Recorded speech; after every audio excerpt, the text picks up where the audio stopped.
Welcome to The Queen's Lair, a lifestyle podcast. Get inspired by our latest tips and information about small business, entrepreneurship, natural hair, travel, food, and even relationships. Stay tuned for another great episode. I am your host, Renee Patrice.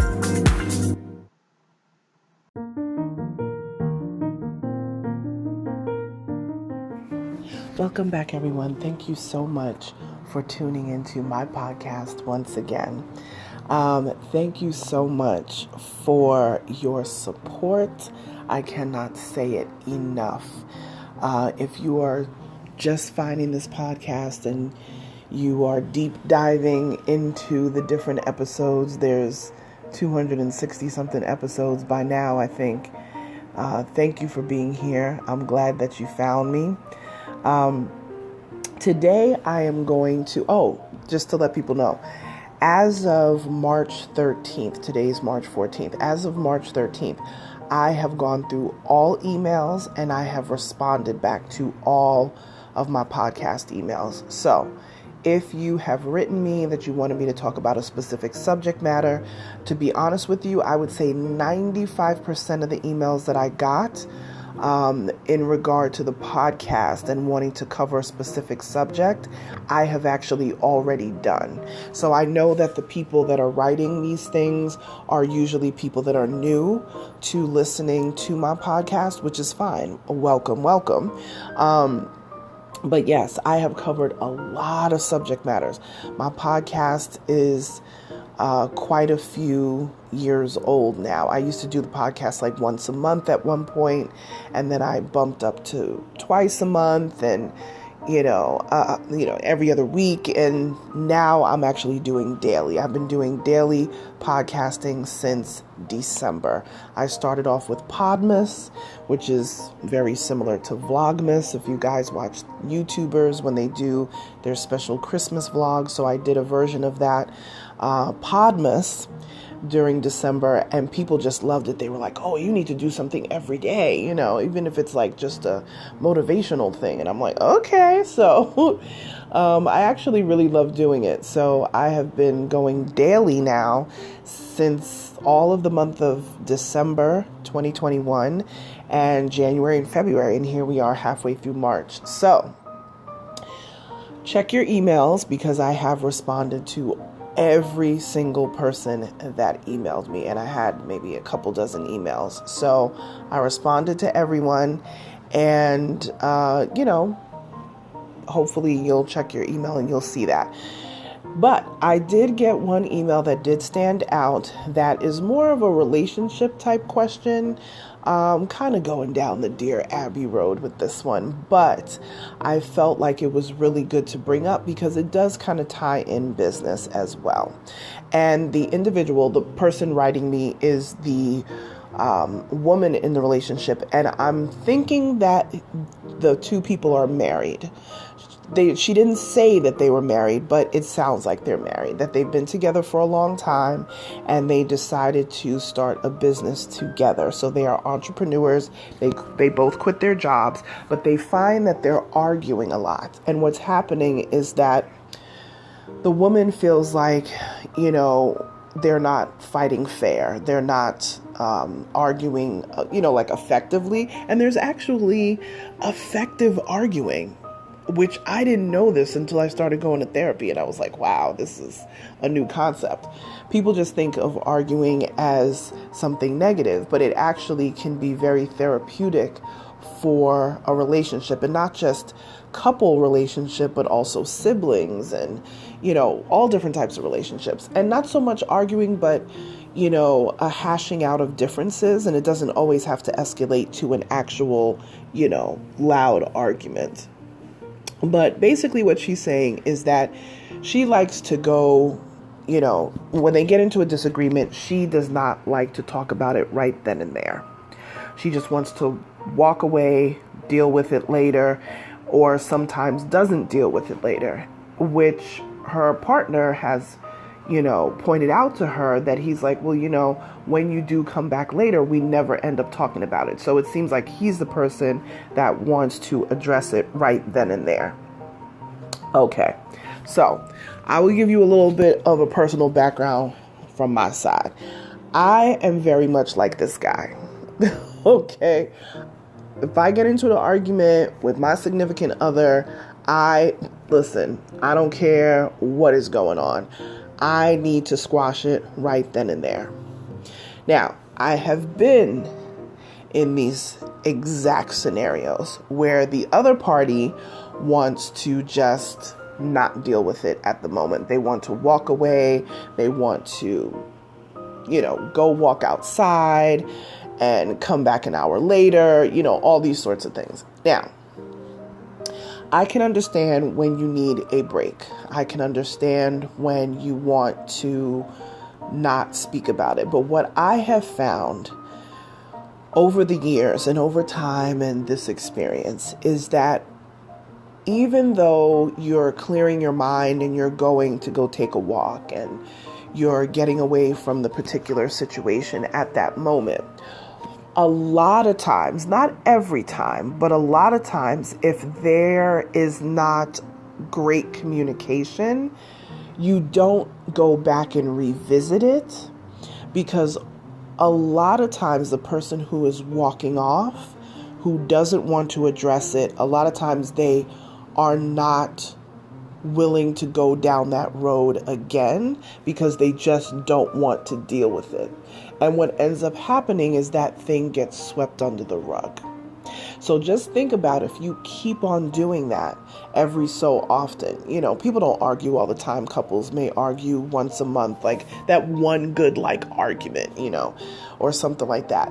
Just think if you keep doing that all the time, because what I have seen is that you could do something small to annoy your significant other, or they could do something small to annoy you, and you blow up hysterically like it's the end of the world.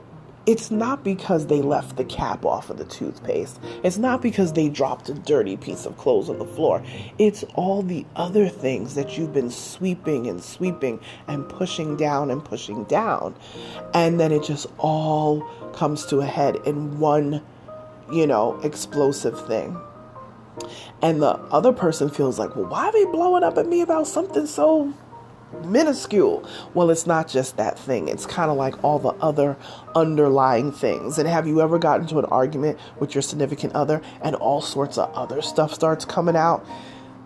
Can often be the result of that. Now, I am not a therapist. I am not going to tell you exactly how to deal with it or how to do. I'm just telling you my experience has been much more positive when it was dealt with up front. Even if the other person did not want to talk, they wanted to walk away, get away from me, I don't want to talk right now. It always turned out better to have the conversation up front, because what would happen is the few times that I would let it go and not address it right then and there, we never went back and talked about it, and it turned into an even bigger issue down the road, right? So I have learned that what I want in my life going forward, having learned some things since those times, is that I'm going to address it right then and there. And even before it even gets to that, that person is going to know that that's how I deal with things. Or we're going to have some type of agreement on how that's going to work. Because once you have the agreement that you're going to fight fair, it's very hard for the other person to get in an escalated state. Because you already set the parameters from the beginning that this is how we argue. We already set the parameters that we're not going to go to bed upset, no matter how upset. And we need to keep each other accountable for that, okay? So one thing that you have to look at is how you got to the situation. How did it get to this place? How did it get to that volatile place? See what your role in the situation is, because even though the other person may be at fault for the initial blow up, right? There's something that was triggered in them of what you did. You know what I mean? Even if it's not something bad, it was still a trigger for that other person.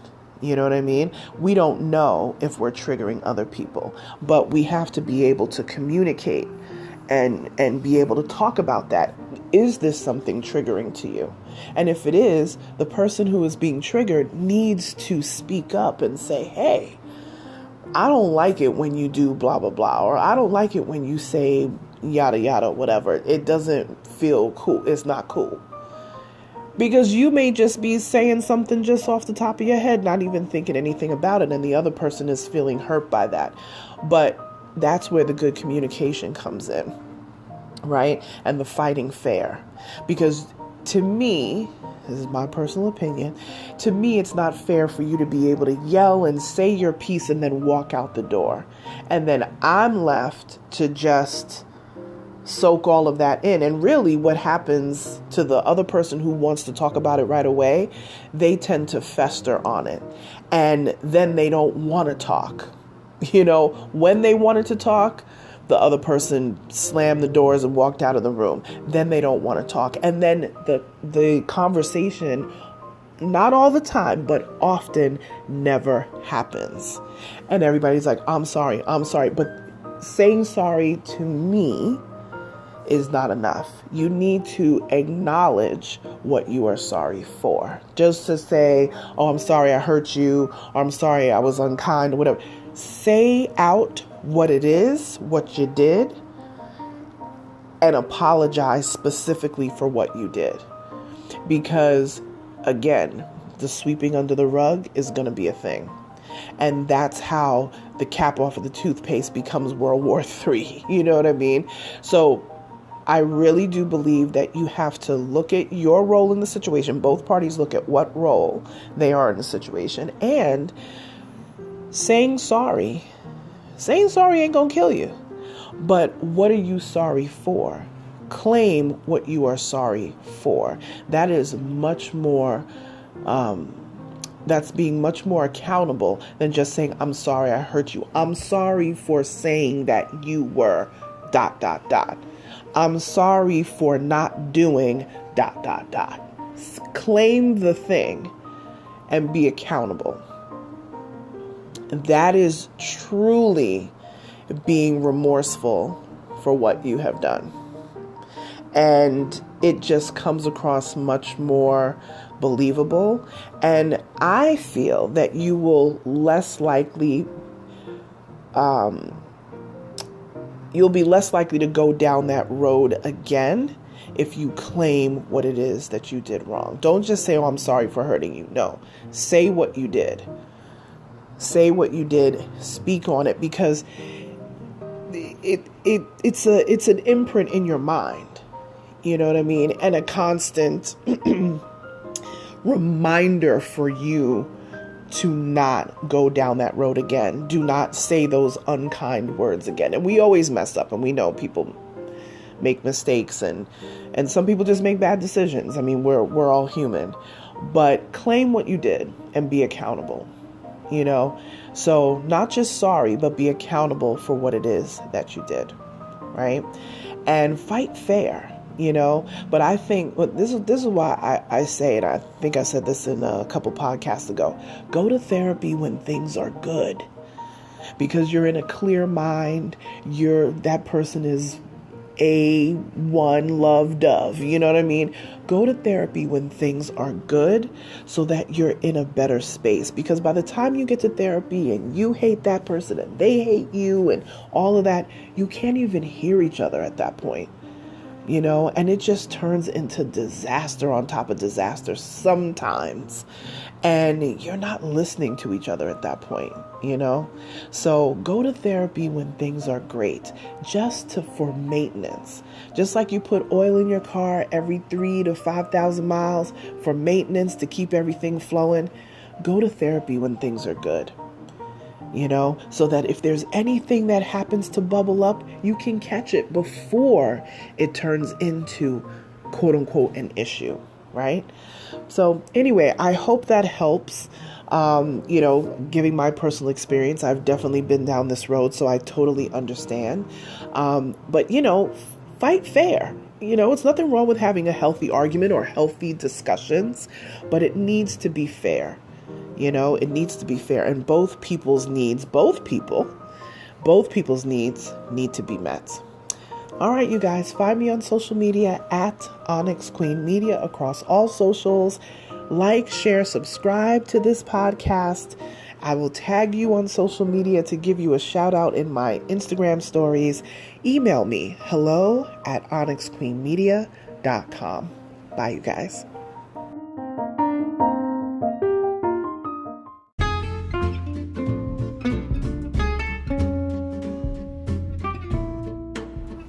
Online savings simplified. Don't search for coupon codes ever again. With one click, Honey's smart shopping assistant will automatically apply discounts to your cart in seconds. Save on all your favorite things. Easily pay less for products you're already buying online. It's as easy as 1, 2, 3. Join Honey for free. It takes 2 clicks to add Honey to your Chrome, Safari, Firefox, or Opera browser. Find savings in seconds. While you shop, Honey will find working promo codes across the entire internet, and you save instantly. With one click, Honey will apply the best deals to your cart. It's that easy. So what are you waiting for? Get Honey. Download it today. Visit our link, www.tinyurl.com/ONYXHONEY. That's www.tinyurl.com/Onyx Honey. Start saving right now.